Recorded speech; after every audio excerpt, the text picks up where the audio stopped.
같이 읽을 하나님의 말씀은요, 요한복음 20장 24절부터 29절입니다.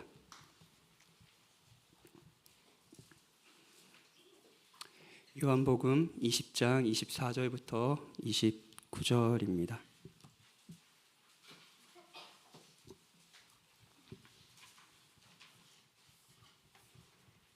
다 찾으셨으면 제가 읽겠습니다. 하나님의 말씀을 들으십시오. 12 제자 중에 하나로서 디두모라 불리는 도마는 예수께서 오셨을 때에 함께 있지 아니한지라. 다른 제자들이 그에게 이르되 우리가 주를 보았노라 하니 도마가 이르되 내가 그의 손에 못자국을 보며 내 손가락을 그 못자국에 넣으며 내 손을 그 옆구리에 넣어보지 않고는 믿지 아니하겠노라 하니라. 여드레를 지나서 제자들이 다시 집 안에 있을 때에 도마도 함께 있고 문들이 닫혀 있는데 예수께서 오사 가운데 서서 이르시되 너희에게 평강이 있을지어다 하시고 도마에게 이르시되 내 손가락을 이리 내밀어 내 손을 보고 네 손을 내밀어 내 옆구리에 넣어보라. 그리하여 믿음 없는 자가 되지 말고 믿는 자가 되라. 도마가 대답하여 이르되 나의 주님이시오 나의 하나님이시니이다. 예수께서 이르시되 너는 나를 본고로 믿느냐? 보지 못하고 믿는 자들은 복되도다 하시니라. 아멘. 오늘은 부활절입니다. 사실 저희 교회가 부활절이라서 특별히 하는 건 없습니다. 어렸을 때 저 이제 모태신앙이라서 어렸을 때부터 교회에 있었는데요. 부활절 하면 성탄절까지는 아니지만 부활절 해도 약간 특별했었던 것 같아요. 일단은 이제 삶은 계란을 주잖아요. 그 삶은 계란을 토요일부터 우리 집사님 권사님들이 예쁘게 포장하셔가지고 그거 1000개씩 삶는데 어떻게 삶는지 모르겠어요. 그래서 삶을 때 깨진 거 막 주워 먹고 옆에서 그랬던 기억이 있는데, 그리고 그날은 좀 간식도 특별했던 것 같고요. 행사도 종종 했습니다. 왜 그렇게 가족 찬양 대회를 하는지 가족 찬양 대회도 했고요. 이맘때쯤은 좀 날씨도 좋아서 야외 예배를 가서 그 한 20년 전에는 약수터에서 막 예배 드려도 아무도 뭐라 그러지 않고 그랬는데 참 희한한 세대였던 것 같습니다. 사람들이 기본적으로 약간 들떠 있었던 것 같고요. 부활, 기쁨 이런 주제 안에서 참 이제 교회 전체가 약간 들뜬 분위기였던 것 같습니다. 그 느낌을 저는 좀 좋아했고요. 저희는 계란을 드리진 않습니다. 그리고 다행히 야외 예배도 없고요. 가족 찬양대회도 하지 않습니다. 여러분들을 시험에 들게 하고 싶지 않습니다. 사실 성탄절 때도 저희가 특별히 하는 건 없죠. 너희들이 뭘 하는 거냐 도대체 하면은 제가 할 말이 없는데, 근데 저희가 특별히 유별나게 절기를 막 이렇게 막 지키려고 하지 않는 이유가 있습니다. 부활절을요, 이렇게 막 거대하게, 거하게 이렇게 하지 않는 이유는요. 사실 매주 드리는 주일이 그리스도의 부활을 기념해서 모이는 날이기 때문입니다. 그리고 그래서 특별한 한 날을 그래도 이제 1년에 한 번을 또 다시 한번 부활이 일어난 걸 강조하기 위해서 부활절을 의미를 두지만 그렇게 많이 하지는 않는 겁니다. 그런데 문제가 있습니다. 문제가 있어요. 우리가 부활절을 지키든 지키지 않든 이걸 넘어서요, 그리스도의 부활 자체를 그렇게 의미 있게 여기지 않는 상태에 빠질 수도 있다는 겁니다. 다시 한번 말씀드릴게요. 중요한 건 그리스도의 부활을 우리의 삶과 우리의 신앙에서 굉장히 의미 있는 사건으로 여겨야 되는데 우리가 그러지 못한 채 신앙생활을 할 수 있는 거죠. 솔직하게 이야기해 보세요. 자, 복음, 기쁜 소식이죠. 우리가 뭔가를 해야 된다는 것이 아니라 하나님께서 우리를 위해서 하신 소식이에요. 그렇죠? 기쁜 소식하면 어떤 것이 떠오르나요? 가장 딱 떠오르는 이미지는 아마도 많은 분들이 십자가일 겁니다. 그렇죠? 십자가. 그리스도의 죽음이 먼저 떠오를 겁니다. 그리스도께서 여러분을 위해 죽으셨습니다. 복음처럼 들리죠? 그렇죠? 우리가 매 설교 때마다 사실 마지막에 가장 절정에서 듣는 복음이 이거니까요. 그런데 이 십자가와 함께 복음을 하면 빈 무덤이 떠오르십니까? 빈 무덤이요. 그리스도께서 여러분을 위해 부활하셨습니다. 그리스도께서 다시 살아나셨습니다. 아까 찬양이 너무 기쁜 찬양이었잖아요. 제가 참 그 찬양들을 좋아하는데, 그 찬양이 여러분의 기쁨과 환희가 터져 나와서 드리는 찬양입니까? 그리스도가 여러분을 위해서 부활하셨다는 사실이 기쁜 소식입니까? 그리스도의 부활이 여러분에게 어느 정도의 의미가 있나요? 오늘은 이 부분을 좀 생각해 보고 싶습니다. 팀 켈러 목사님은 자신의 책 부활을 입다라는 책에서 이렇게 말합니다. 죽으심과 부활하심이 연결되지 않는 신앙생활에는 문제는 무엇일까? 실제로 복음의 유익을 누리지 못한다는 것이다. 우리는 의식하지 않지만 죽은 그리스도, 그래서 아무런 영향력을 줄 수 없는 그리스도를 믿는 것일 수도 있다. 저와 여러분이 신자라고 하지만 복음의 유익들, 이런 것들을 전혀 누리지 못하고 그냥 그리스도를 알지 못하는 사람들과 동일한 삶을 살고 있다면 여러 가지 이유가 있겠죠. 그 중에 하나는 그리스도의 죽으심과 부활하심이 연결되지 않은 신앙생활, 부활을 의미 있게 여기지 않는 신앙생활이 문제일 수도 있습니다. 부활절이라서 거대한 걸 하진 않을 겁니다. 그런데 이거는 우리가 좀 생각하면서 오늘을 보냈으면 좋겠어요. 부활이 정말 우리에게 의미 있는가? 우리가 부활을 그렇게 크게 중요한 사건으로 여기지 않는다 하더라도 성경은 다릅니다. 성경은 우리와 같은 비중으로 부활을 다루지 않습니다. 다음에 말씀을 들어보세요. 고린도전서 15장 14절이에요. 그리스도께서 만일 다시 살아나지 못하셨으면 우리가 전파하는 것도 헛것이요 또 너희 믿음도 헛것이며 라고 이야기해요.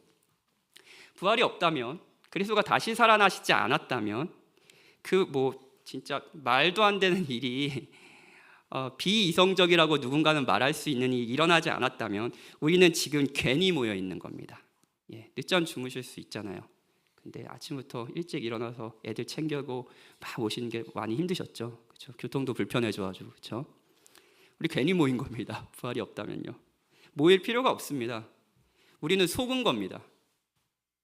우리의 믿음은 가짜입니다. 그리스도는 죽었고 그리고 끝입니다. 그리스도는 우리에게 지금 어떤 영향도 주지 못합니다. 부활이 없다면요. 또 들어볼까요? 예수는 우리가 범죄한 것 때문에 내줌이 되고 우리의 죄의 값을 치르기 위해 그리스도가 죽으셨다는 거예요. 그리고 또한 우리를 의롭다 하시기 위해 살아나셨느니라. 그리스도가 살아나심으로 그의 죽음이 그냥 자신의 죄에 대한 처벌 정도가 아니라 자기 백성을 위한 처벌이라는 것이 드러났습니다. 만천하에요. 그리스도의 부활은 그의 죽음이 어떤 의미인지를 확실하게 우리에게 보여줍니다. 그리스도의 부활로 인해 그리스도가 행한 모든 의로움이 그의 백성이 된다는 것이 확실해졌습니다. 우리를 의롭다 하시기 위해 그리스도는 부활하신 거죠. 이 밖에도 많습니다. 곧 우리가 원수 되었을 때 그의 아들의 죽으심으로 말미암아 하나님과 화목하게 되었은즉 화목하게 된 자로서 더욱 그의 살아나심으로 말미암아 구원을 받을 것이니라. 로마서 5장 10절입니다. 성경은 그리스도의 부활을 절대 가볍게 다루지 않습니다. 우리가 읽는 성경의 절정은 그리스도가 죽으셨을 뿐 아니라 부활하셨다는 겁니다. 그리고 진정한 믿음은 그리스도가 죽었다는 것을 믿을 뿐 아니라 그리스도가 부활하셨다는 것을 믿는 겁니다. 오늘 본문에는 그리스도의 죽음을 받지만 부활을 믿지 못하기에 죽음의 그 의미조차 제대로 깨닫지 못하고 불신과 두려움에 빠져 있는 한 제자가 있습니다. 그리고 이 제자는 역사 속에서 계속 의심 많은 자로 불리죠. 좀 억울할 것 같은데 이따가 이제 그 세례와 입교 대상자들이 와서 이제 고백을 할 겁니다. 의심 많은 도마들의 고백들이에요. 예.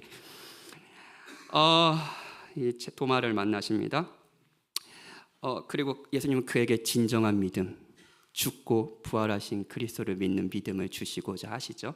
오늘도 세 가지 대지를 살펴보려고 합니다. 첫 번째로 도마가 부활을 믿지 못했던 이유에 대해 살피고요. 두 번째로는요, 도마가 부활을 그래서 어떻게 믿게 되었는지 세 번째로 그럼 우리는 어떻게 믿게 되는지에 대해서 살펴봅시다. 오늘은 이 설교를 통해 부활이 여러분에게 다른 의미로 다가왔으면 좋겠습니다. 도마가 예수님의 부활을 믿지 못했던 이유를 살펴보죠. 24절에 보면 12제자들 중에 하나로서 디두모라 불리는 도마는 예수께서 오셨을 때 함께 있지 아니한지라라고 적혀 있습니다. 이제 배경 설명이 좀 필요합니다. 제가 3월 첫 주, 그러니까 벌써 한 달 보름이 지났네요. 제가 이 자리에 덜덜 떨면서 처음 쓰던 그날, 그때 기억나시나요? 제가 엄살 엄청 부렸던 설교가 있잖아요. 매번 그러잖아요라는 눈으로 보지 마십시오. 특별히 엄살을 많이 부렸던 설교가 있습니다. 그러면서 평안에 대해서 설교했던 그 설교였습니다. 그때 이 본문을 이미 설교를 했었죠. 제자들이 그렇게 자기 생업을 다 내팽개치고 이분이 그리스도시라는 확신 가운데 그 그리스도라는 확신은 사실은 잘못된 확신이었지만 그리스도라는 확신 가운데 이분을 막 따랐지만 이 그리스도가 자신들의 기대와는 달리 죽어버렸습니다. 십자가에 죽었어요. 그것도 그냥 죽은 게 아니라 그 정권에서 가장 추악한 죄인으로 처벌받는 공개 처형을 당했습니다. 그러니까 이제 제자들은요, 예수님이 죽자 유대인들이 들어와서 문을 닫고 모여 있었습니다. 문을 닫고 모여 있었어요. 그리고 그 자리에 예수님이 찾아오셨죠. 그리고 평안을 선포하십니다. 샬롬. 제자들은 부활하신 예수님을 만나고 유대인들에게 두려워서 떨고 모였었지만 그 두려움이 완전히 해소됐습니다. 특별한 평안을 얻게 되었습니다. 그런데 그 자리에 도마는 없었던 겁니다. 도마는 없었어요. 자, 질문, 도마가 거기에 왜 없었을까요? 바꿨을까요? 성경은 그 자리에 도마가 왜 없었는지 자세히 알려주진 않습니다. 그런데 25절에 그의 말을 들어보면 그 자리에 없었던 이유를 유추해 볼 수는 있습니다. 그러니까 다른 제자들이 내가 주를 보았다라고 했는데 이렇게 얘기하죠. 손에 못자국을 보고 넣어보고 옆구리에 내 손가락을 넣지 않고는 믿지 못하겠다는 거예요. 그 자리에 없었던 주요 이유 중에 하나는 부활을 믿을 수 없었기 때문입니다. 불신이죠, 불신. 20장을 살펴보면 20장 쭉 그러니까 막달라 마리아가 예수님을 처음 빈 무덤을 발견하고 그리고 베드로와 요한이 또 빈 무덤을 발견하고 막달라 마리아에게 나타나시고 또 다른 제자들에게 나타나시고 그리고 오늘 도마에게 부활하신 후에 예수님이 만났던 사람들에 대한 이야기가 적혀 있습니다. 근데 20장에 보면 베드로와 요한은 예수님의 빈 무덤을 확인한 것으로 보여요. 확인한 결과 확실한 믿음은 아니지만 이거 혹시 예수님이 부활하신 거 아니야? 그 전에도 자기가 그런 얘기 하셨었잖아. 근데 그런 일이 일어날 수 있을까? 라는 일종의 믿는 상태도 아니고 약간 의심의 상태도 아니고 그런 두려움과 믿음이 공존하는 상태로 제자들이 모여 있었던 것으로 보입니다. 아마 그 자리에 모였던 제자들은 두려웠지만 그리고 베드로와 요한이 이상한 얘기 하니까 이거 뭐야 이런 혼란과 이런 상태에 있었던 걸로 보여요. 혹시 예수님이 다시 살아나는 거 아니야? 라는 일종의 작은 기대가 있었을 수도 있죠. 근데 도마에게는 그런 것은 없었습니다. 그런 것은 없었어요. 도마는 다시 모일 이유 자체가 없었습니다. 그러니 부활하신 주님을 봤다는 제자들의 말을 믿지 못하는 거죠. 부활을 믿지 못했던 이유는 크게 두 가지입니다. 본문에서 살펴볼 수 있는 이유는요. 첫 번째는요. 죽은 사람이 다시 살아났다는 것 자체가 도마가 가지고 있는 기존 생각의 틀을 완전히 부숴버리는 일이었기 때문입니다.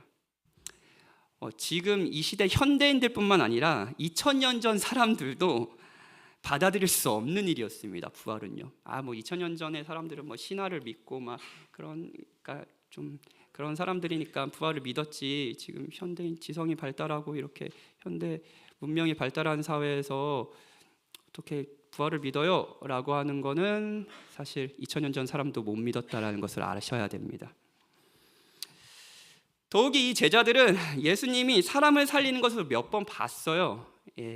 제가 이 대화 중에 나사로를 살리실 때 이제 마리아 그 여동생들하고 나눈 대화도 나눌 텐데 나사로가 살아나는 것을 봤습니다. 그런데 예수님이 살아나셨다는 것은 믿을 수가 없었습니다. 믿을 수가 없었어요. 20절에 보면 예수님을 그토록 사랑한 막달라 마리아가 있습니다. 예수님을 처음 발견한 그 여인이요. 근데 이 여인은 무덤이 빈 것을 봤습니다. 무덤이 비어 있는 거예요. 그런데 첫 번째 반응이 뭔지 아세요? 무덤이 비어 있는데 예수님이 다시 살아나셨다, 이게 아니었어요. 뭐냐면 예수님의 시신을 누가 훔쳐갔다고 생각하는 거죠. 20장에 빈 무덤을 본 또 다른 인물은 베드로와 요한이 있습니다. 이 빈 무덤을 살펴보며 이들은 단순히 이게 그 막달라 마리아 말처럼 이거 단순히 시신을 누가 가져가고 훔쳐간 것은 아니다라는 것들을 확인했습니다. 6절에 보면 베드로가 무덤에 들어가 봤다라고 했는데, 이 보다라는 단어는 일반적으로 그냥 특별한 의미 없이 이렇게 우리가 눈으로 이렇게 보다라는 그 단어를 쓰지 않습니다. 이상한 상태를 알아보는 목적으로 보았다라는 의미의 보다를, 특별한 의미의 보다를 써요. 이거 탐구하다 이렇게 해도 번역해도 좋을 것 같습니다. 그냥 본 게 아니에요. 마치 탐정이 이 사건을 수사하듯이 그 빈 무덤을 본 거죠. 그리고 이상한 것을 발견했습니다. 세마포, 예전에 이제 유대인들은 이제 장례를 치르면 그 미라 아시잖아요. 그래서 이렇게 천으로 이 사체를 이렇게 돌돌돌 맸습니다. 이렇게 매고, 그리고 사체가 이렇게 썩지 않도록 했죠. 근데 이 세마포가 그 자리에 그대로 있는 거예요. 마치 그냥 풍선에서 바람이 빠져서 그냥 풍선이 쭉 들어있는 것 같이 세마포가 돌돌 말려있는 상태로 그대로 있었습니다. 이것을 보자마자 이제 베드로와 요한은 이건 도둑의 소행이 아니다라는 생각을 했을 겁니다. 왜냐하면 도둑의 소행이라면은 그런 수고를 할 리가 없습니다. 세마포부터 다 가져갔을 겁니다. 왜냐하면 그 당시에 세마포가 가장 비쌌거든요. 시신이 도둑 맞는 일들이 종종 일어났을 겁니다. 근데 목적은 하나였습니다. 세마포를 가져가자. 그게 돈이 되니까요. 그런데 시신은 돈이 되지 않습니다. 더욱이 머리에 쌌던 수건은 다른 곳에 아주 가지런히 놓여 있었습니다. 도둑질이라고 하기엔 범죄 현장이 너무 정돈된 거예요. 그리고 8절에서 이 현장을 본 제자들이 보고 믿었다고 합니다. 보고 믿었습니다. 혹시 그리스도가 부활하진 않으셨을까? 그런데 부활에 대한 확실한 믿음은 아니었습니다. 9절에 보면 그들은 성경에 그가 죽은 자 가운데서 다시 살아나야 하리라는 말씀을 아직 알지 못하더라. 이 증거를 보고도 부활하셨다는 걸 확실히 믿지는 못했던 것으로 보입니다. 어쩌면 이 현장을 보고 막달라 마리아든 제자들이든 그리스도가 부활하셨다는 것 외에 모든 가능성을 동원하여 이 현장을 해석하려고 했을 수도 있습니다. 도둑이 훔쳐갔나? 아니야. 그러면 우리가 모르는 제자들 중에 하나가 훔쳐갔나? 아니야. 그러면 우리에게 알렸겠지. 부활만을 생각하지 않은 거죠. 왜냐하면 도저히 상상할 수 없는 일이거든요. 부활은 우리의 기존의 사고를 완전히 깨부숴야지 믿을 수 있는 일이거든요. 그건 2000년 전 사람이나 지금 이 시대에 사는 현대인이나 마찬가지입니다. 도마도 마찬가지였어요. 도마가 부활을 믿지 못했던 또 다른 이유가 있습니다. 사실 도마에게 예수님이 부활하셨다는 소식은 가장 바랬던 소식일 수도 있습니다. 제자들 도마에게요. 14장 예수님이 이제 14장에 보면 예수님이 도마와 한 대화가 있어요. 도마가 요한복음에 2번, 여기 말고 또 앞에서 2번 등장하는데 그 중에 하나입니다. 근데 14장에서 예수님이 처음으로 이 제자들 중에 한 명이 자신을 팔 것이라는 것을 이야기했어요. 이거 얼마나 공포스러운 시간들이었을까요? 그리고 자신이 죽을 것을 얘기했습니다. 당연히 제자들은 이 예수님이 마치 로마 정권도 막 무너뜨리고 내가 다윗의 영광스러운 나라를 이뤘을 때 나는 우편에 앉고 쟤는 좌편에 앉고 막 그러면서 부귀와 영화를 누리자라는 기대들이 있었을 제자들에게는 예수님이 이 중에 한 명이 팔고 예수님이 죽는다는 것은 충격과 공포였을 겁니다. 그러자 예수님은 그 제자들의 그 마음을 아시고 마음에 근심하지 말라고 하시며 자신이 죽는 이유가 너희들의 거처를 예비하는 것이라고 말합니다. 그러니까 내가 있는 것에 너희도 있게 하기 위해서 내가 죽는다라고 얘기하는 거예요. 그러면서 내가 어디로 가는지 그 길을 너희가 아느니라. 어디로 가는지는 이제 죽음으로 가는 길이죠. 그 죽음을 너희들이 알게 될 거다. 지금은 알지 못할 수 있지만 너희들이 알게 될 거다라고 얘기하는 거예요. 그러자 도마가 뭐라고 얘기하는지 아세요? 14장 5절이에요. 주여, 주께서 어디로 가시는지 우리가 알지 못하거늘 그 길을 어찌 알겠사옵나이까? 충격과 공포가 느껴지나요? 가지 마세요. 이상한 소리 하지 마세요. 이런 거예요. 예수님이 죽는다는 것을 이야기했을 때 도마는 당황했고요. 도대체 무슨 말을 하는지 몰랐습니다. 혼란에 빠졌을 거예요.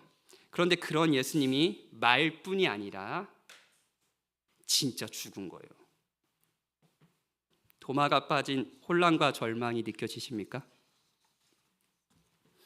그런 예수님이 살아나셨다는 소식은 도마에게 얼마나 기쁜 소식이었겠습니까?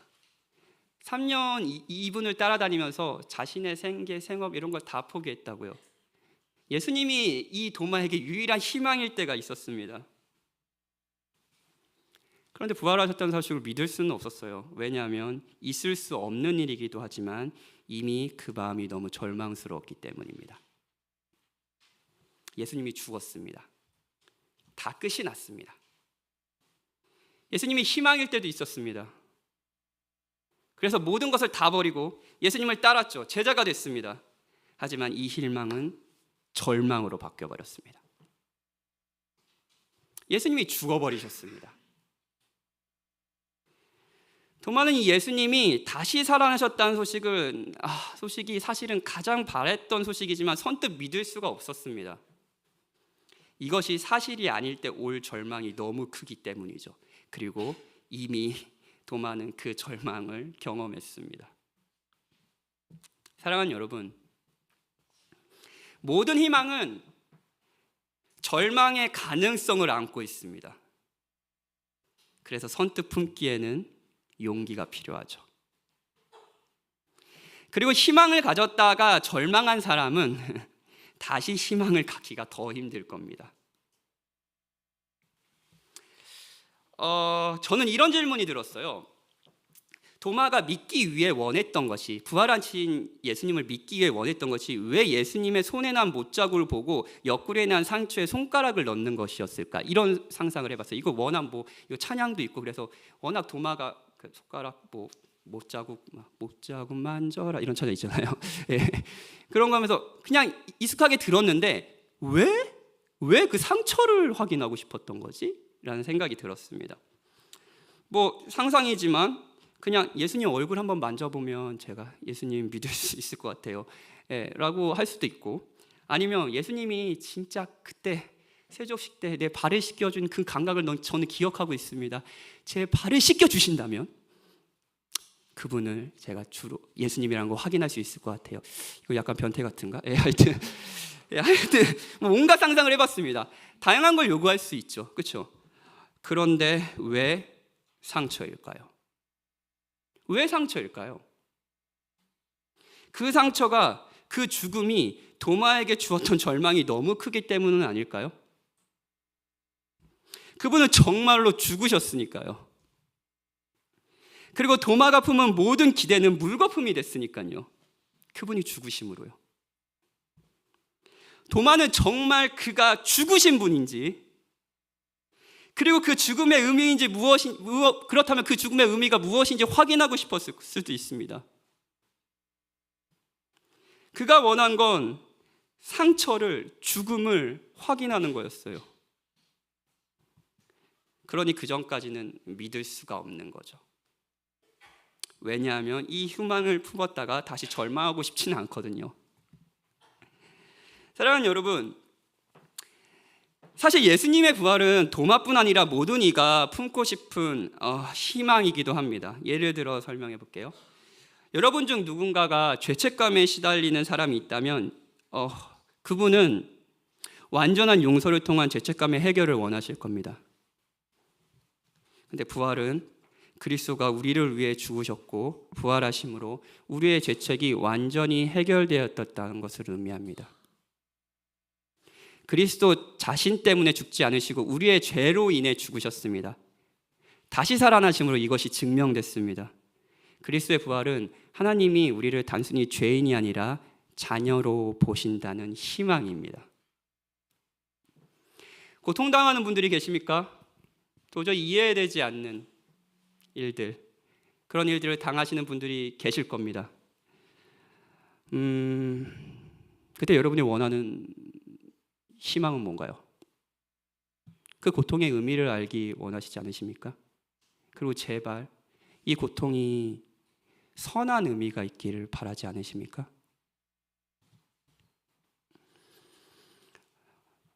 부활은 예수님의 고통이 의미 있다라는 거, 왜냐하면 단순히 죽고 끝나는 것이 아니라 부활하셨기 때문입니다. 그 죽음은 의미 있는 죽음이었습니다. 그리고 예수님의 고통 안에서 우리의 고통 역시 의미가 있을 것이라고 말합니다. 부활은 여러분의 고통이 의미가 있다라고 말해줍니다.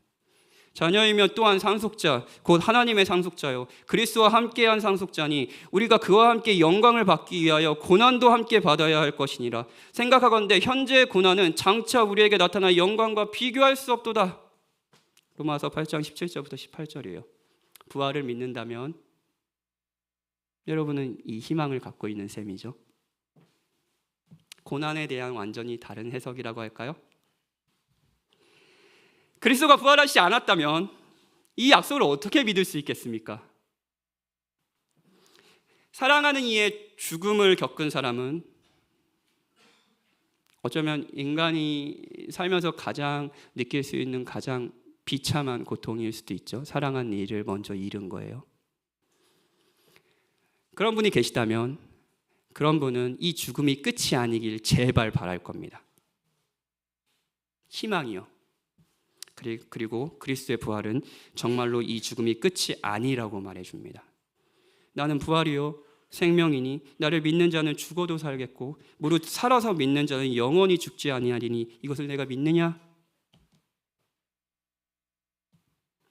만약 여러분의 삶이 두렵다면, 그리고 여러분의 삶을 좌지우지하는 권력이 무섭다면, 여러분의 희망은 여러분의 최종적인 권력자, 여러분의 삶을 움직이는 그 책임자가 여러분을 사랑하는 것일 겁니다. 그렇죠? 부활은 그렇다고 이야기합니다.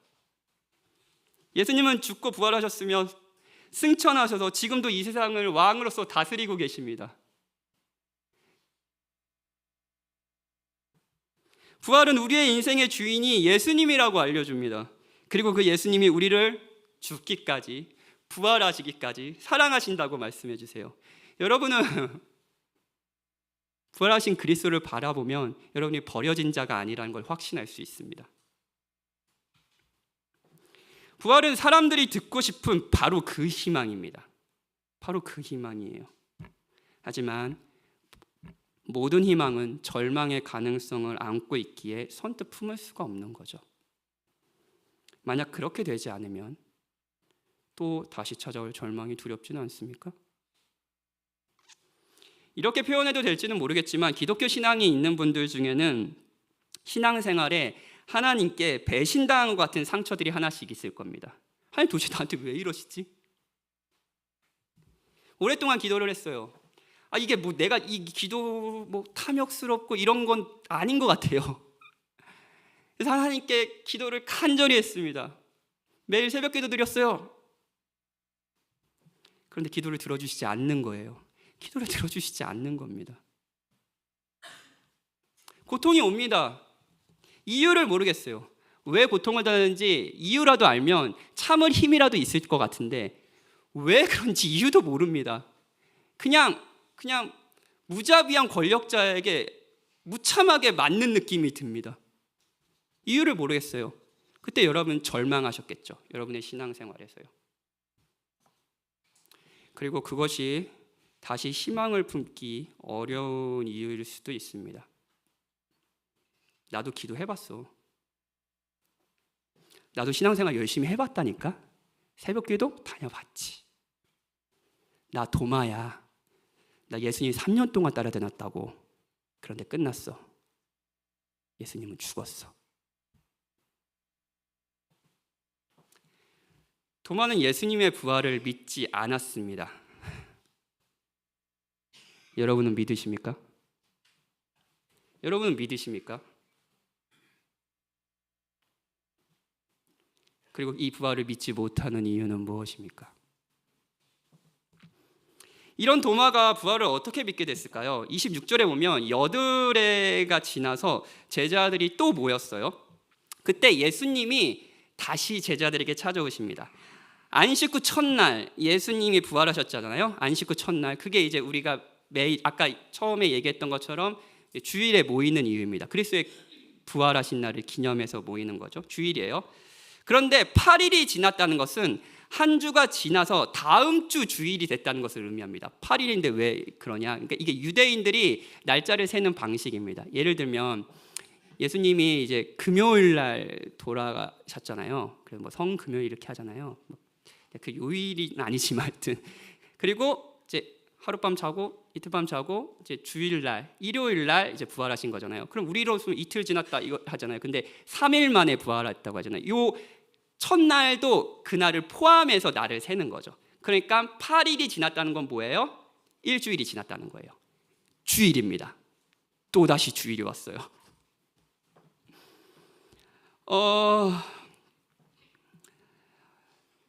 요한은 아주 의도적으로 이 시간을 적은 듯 보입니다. 주일날 다시 오셨다. 그 이후에 매주 주일에 사실은 그러니까 역사상 처음 주일, 예수님이 부활하셔서 제자들을 처음 만난 그 주일부터 그 이후에 모든 주일에 일어났던 일이 바로 이것이기 때문입니다. 예수님의 부활을 의심하고 절망한 사람을 다시 만나시고 그가 부활하신 그리스도를 믿게 되는 일들이 계속 벌어지는 거죠. 주일날요. 26절에 제자들이 사실 26절에 제자들이 모여 있었다고 하잖아요. 근데 그 전에도 제가 서두에 얘기했지만 이미 그 전주에 한 주 전에 제자들이 모여 있었다고 했습니다. 그죠? 방에 모여 있었습니다. 근데 이 모여 있는 26절하고 19절의 모습이 약간 다른 점이 있습니다. 다른 점이 뭐냐면 제자들은 더 이상 두려워하지 않고 있다는 거예요. 19절에서는 유대인들을 두려워하여 방문을 잠갔다라는 말을 의도적으로 적었습니다. 근데 26절에는 그 말이 없습니다. 왜요? 부활하신 예수님을 봤으니까요. 그리고 부활하신 예수님이 주시는 평안을 이미 맛봤기 때문입니다. 제자들은 도마가 알지 못하는 기쁨과 확신이 있었습니다. 그런데 이런 제자들과 달리 그 자리에 없었던 도마는 한 주를 우울해하며 절망적으로 살았을 겁니다. 다 끝났어. 예수님은 죽었다고. 예수님이 이 한 명을 위해 다시 찾아오시는 거예요. 이거 진짜 놀랍지 않습니까? 예수님은 도마를 버릴 수가 없었습니다. 제 생각에는 그 12명 중에 가룟 유다 빠지고 11명 있는데 도마 한 명 그냥 그래 10명 가지고 해보자 뭐 이렇게 하실 수 있잖아요. 저 의심하는 놈, 진짜 제가 14장에서 그렇게 말할 때부터 알아봤어 이러면서 그럴 수 있잖아요. 예수님은 도마를 버릴 수 없었습니다. 저는 예수님과의 대화를 살펴보며 매주 거듭남, 만족, 그리고 첫 주에는 제자가 되는 거, 이런 것들 기독교 본질을 다루고 있습니다. 그리고 어떤 사람들에게 이 모든 개념이 굉장히 모호하게 들리실 수도 있습니다. 어떤 분들은 이 요한복음 3를 통해서 맞아, 기독교 본질이 이거고, 맞아, 나는 이런 사랑을 받았지 하면서 기쁨을 얻고 확신을 갖고 있는 분들도 계실 겁니다. 정말 기쁜 일이죠. 부활하신 그리스도 여러분을 찾아오셨다는 거니까요. 제자들에게 찾아와 드시오. 그런데 어떤 분들은 여전히 이 모든 것이 의문이고 잡히지 않는 개념이라고 생각하는 분들도 계실 겁니다. 이 자리에 아직 기독교 신앙이 없는 분들은 그런 마음을 가지고 이 자리에 앉아 있을 수 있습니다. 매주 그런 사람이 분명히 이 자리에 있을 겁니다. 그리고 그 사람을 위해 오늘도 예수님은 찾아오십니다. 여기에 도마가 있습니까? 이 주일은 당신을 위한 겁니다. 예수님은 의심하는 도마에게 손가락을 내밀어 손을 보고 옆구리에 넣으라고 하면서 믿음 없는 자가 되지 말고 믿는 자가 되라고 말씀하십니다.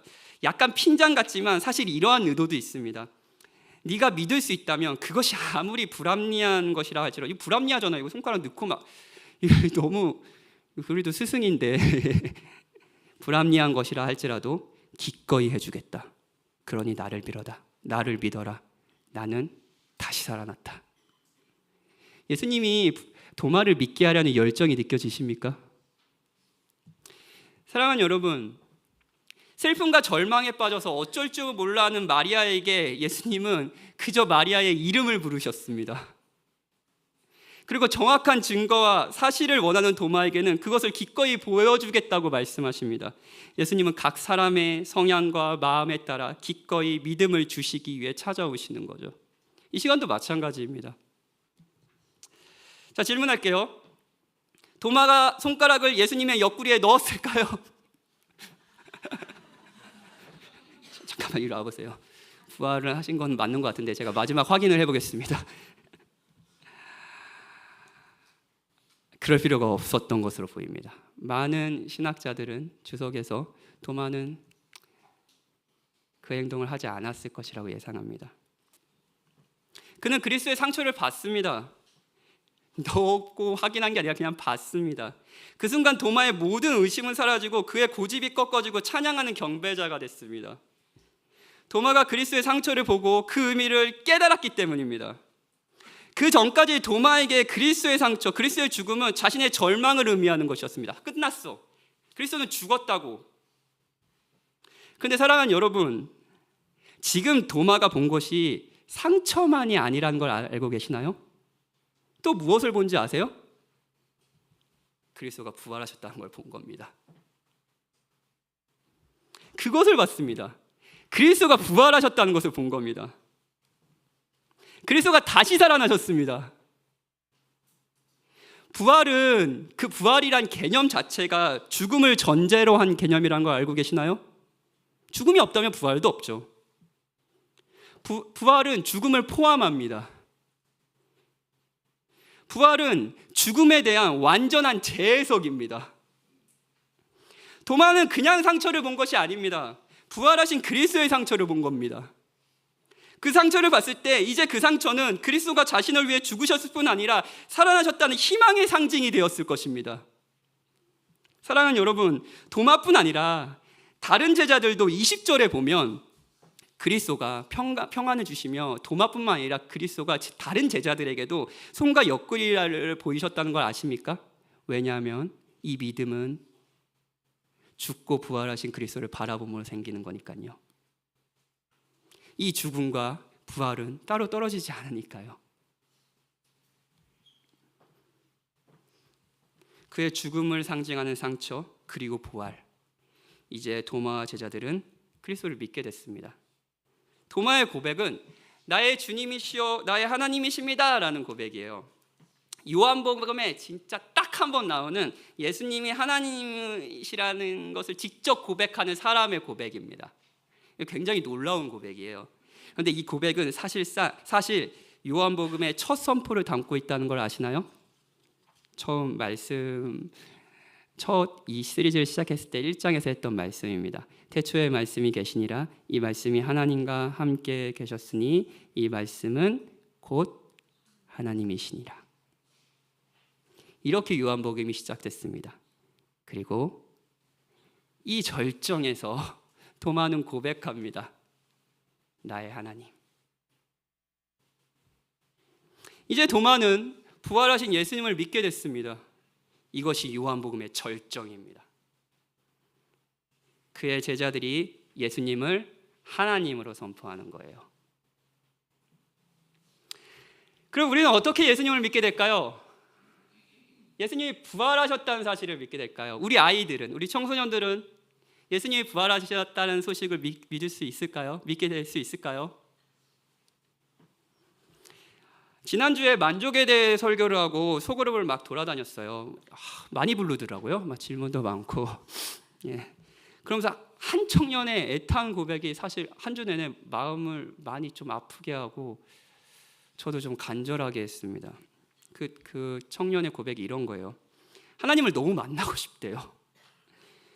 복음이 정말 나를 향한 소식이라는 것을 믿고 싶대요. 그래서 2년 동안 막 치열하게 막 했대요. 정말 제가 2년 동안 그랬냐라고 묻고 싶었는데 그 말을 분위기상 믿지 못했습니다. 그래서 근데 믿어지지가 않는데요. 주중에 막 교회에 와서 2층에 와가지고 막 소리 지르면서 기도했대요. 하나님 나 좀 만나달라고. 3cm 갈 테니까 나 좀 만나달라고 막 3cm는 아니고요. 그냥 지어낸 말입니다. 만나달라고 막 기도했대요. 3cm보다는 더 간 거죠. 어쨌든 갔어요. 근데 마음의 변화가 없으니까 이 친구가 에이 없네 하고 집으로 돌아갔대요. 근데 주일에 또 앉아 있는 거예요. 그리고 이제 저를 불러서 이 사정을 얘기하면서 목사님이 해답을 주십시오라고 하는 거죠. 마음이 아팠습니다. 그리고 제가 어젯밤에 도마를 찾으신 주님께서 그 형제를 찾아와 달라고 간절히 기도했습니다. 오늘 이 주일이 그 형제의 주일이 되길, 2000년 전 한 주일이 도마의 주일이었던 것처럼요. 기도했어요. 그런 일이 일어날까요? 우리는 어떻게 부활을 믿게 될까요? 29절에 보면 예수님은 도마에게 너는 나를 본 거로 믿느냐? 보지 못하고 믿는 자들은 복되도다 하십니다. 도마는 달리 제자들의 증언만으로도 부활하신 예수님을 믿는 사람이 행복한 사람이라고 선포하시는 거예요. 보지 못하고 어떻게 믿을 수가 있나요? 우리는 도마와 같이 사도들의 고백을 듣습니다. 도마는 그 고백을 믿지 않았죠. 예수님이 죽으셨을 뿐만 아니라 살아나셨다는 것을 듣습니다. 기록된 성경으로요. 직접 그 상처를 보고 부활을 보지 못하지만 듣습니다. 요한은 31절에서 이 책을 기록한 것이, 이 기록한 목적이 이렇다고 얘기합니다. 예수께서 하나님의 아들 그리스도심을 믿게 하고, 도마처럼요. 그리고 그 이름을 힘입어 생명을 얻게 하려는 목적이 있다라고 말합니다. 믿음과 생명이에요. 도마에게 주신 그 선물을요. 우리는 이 책을 읽고 이 책에 대한 설교를 듣습니다. 오늘도 그러시죠? 그러면서 부활하신 그리스도의 상처를 봅니다. 그분이 죽으셨을 뿐 아니라 부활하셨다는 것을 봅니다. 그리고 실제 이 시간에, 여러분 정말입니다, 이 시간에 도마가 부활하신 그리스도를 만나듯 그리스도를 만나는 일이 벌어집니다. 그리스도가 죽으셨으며 동시에 부활하셨다는 것을 믿게 되는 일이 벌어집니다. 이건 주님께서 한 명을 위해 또 다른 주일에 찾아오셨듯 오늘도 일어나는 일이거든요. 오늘은 세례가 있는 날입니다. 저는 부활절에 이제 저희 기독교에서는 성례를 두 가지로 이제 지킵니다. 이제 매주 드리는 성찬과 이제 세례죠. 이제 부활절에는 세례를 하면 좋을 것 같다라고 생각을 했습니다. 왜냐하면 세례야말로 부활의 의미를 가장 확실하게 우리에게 보여주는, 보이는 말씀이니까요. 오늘 세례와 입교 대상자, 의심하는 도마들은 하지만 선물을 받은 도마들은 자신의 신앙을 고백할 겁니다. 이전의 삶이 그리스도와 함께 죽고 마치 물에 잠기듯이요. 우리는 물에 잠그지는 않지만 새로운 생명으로 부활하신 그리스도와 함께 다시 태어났다는 것, 물에서 올라와서 새로운 생명을 얻듯이요. 도마들은 이것을 고백하게 될 겁니다. 그 고백을 조금 뒤에 들어보십시오. 설교를 조금 일찍 끝나거든요. 그래서 고백을 들으려고요. 예수를 너희가 보지 못하였으나 사랑하는도다. 이제도 보지 못하고 믿고 말할 수 없는 영광스러운 즐거움으로 기뻐하니 믿음의 결국 곧 영혼의 구원을 받음이라. 베드로전서 1장 8절부터 9절 말씀이에요. 이 일은 그리스도의 부활을 기념해서 모인 매 주일에 일어나는 일이니까요. 우리 같이 찬양하고 그리스도의 부활을 기뻐하면서 같이 기도합시다.